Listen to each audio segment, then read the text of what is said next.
ألا بذكر الله تطمئن القلوب۔ ایک بڑی پریشانی جو ڈپریشن کا یا ذہنی الجھن کا، ذہنی دباؤ کا سبب بنتی وہ حسد ہے۔ کیا ہے؟ ایک دم پریکٹیکل ہے۔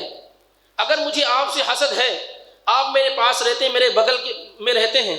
جیسے جیسے آپ گھر بنواتے ہیں، مجھے تو آپ سے محبت ہے نہیں حسد ہے، میں یہ چاہتا ہوں کہ آپ تباہ و برباد ہو جائیں، تو آپ کا نیا کپڑا پہننا، جیسے جیسے آپ اپنے گھر کی اپنے مکان کی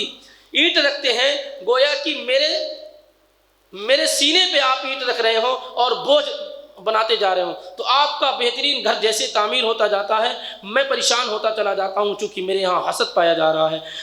اور یہ تمنا ہماری ہوتی ہے کہ آپ کی یہ نعمت کیا ہے، چھن جائے، ختم ہو جائے۔ تو دنیا کے اندر اور آج اس دور میں حاسدین کی تعداد بھی بہت زیادہ ہے، کسی کی خوبصورتی کو لے کر کے، کسی کی مال و دولت کے لے کر کے، کسی کی جاب اور پلیسمنٹ کو لے کر کے، کسی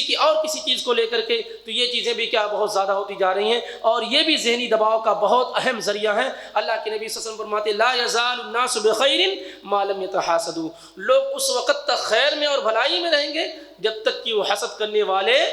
نہ ہوں، یعنی جب حسد کرنے والے ہو جائیں گے تو خیر اور بھلائی ختم ہو جائے گی۔ تو آدمی کو چاہیے کہ اس سے بھی کیا ہے، دور رہے۔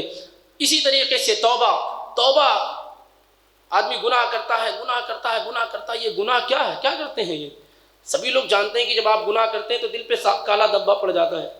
اور توبہ نہیں کرتا آدمی، گناہ کرتا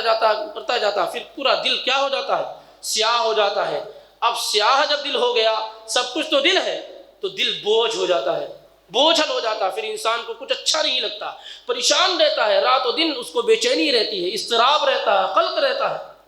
اس کا علاج یہ کہ آدمی سے اگر گناہ سرزد ہو جائے تو اسے کیا کرنا چاہیے، توبہ کر لینا چاہیے۔ توبہ کرنے کی وجہ سے گناہ کیا ہے، مٹ جاتے ہیں، ختم ہو جاتے ہیں۔ اللہ کے نبی صلی اللہ علیہ وسلم نے کہا تائب من الذنب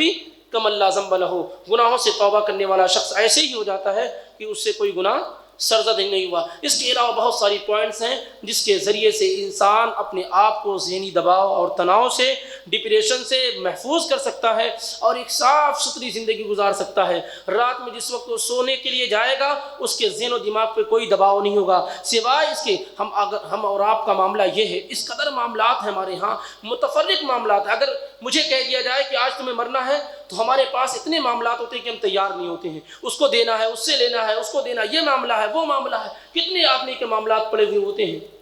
تو آدمی تیار نہیں ہوتا ہے۔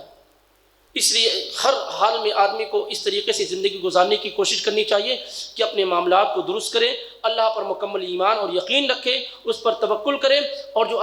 چند اسباب آپ کے سامنے بیان کیے گئے ہیں اسے آپ پریکٹیکل لائف میں، عملی زندگی میں نافذ کرنے کی کوشش کریں۔ انشاءاللہ رب العالمین اللہ کی ذات سے مکمل امید ہے کہ ہماری ذہنی الجھنیں، پریشانیاں، تناؤ، ڈپریشن یقینی طور پر بالکل ختم ہو جائے گا، اور ہم بہترین نارمل زندگی گزاریں گے، بہتر زندگی گزاریں گے، اور ایسی زندگی گزاریں گے کہ ہمیں اللہ رب العالمین کی ذات سے امید ہوگی کہ اگر ہماری وفات ہوگی تو ایمان کی حالت میں ہوگی، اور مرنے کے بعد ہمارا ٹھکانہ انشاءاللہ رب العالمین جنت ہوگا۔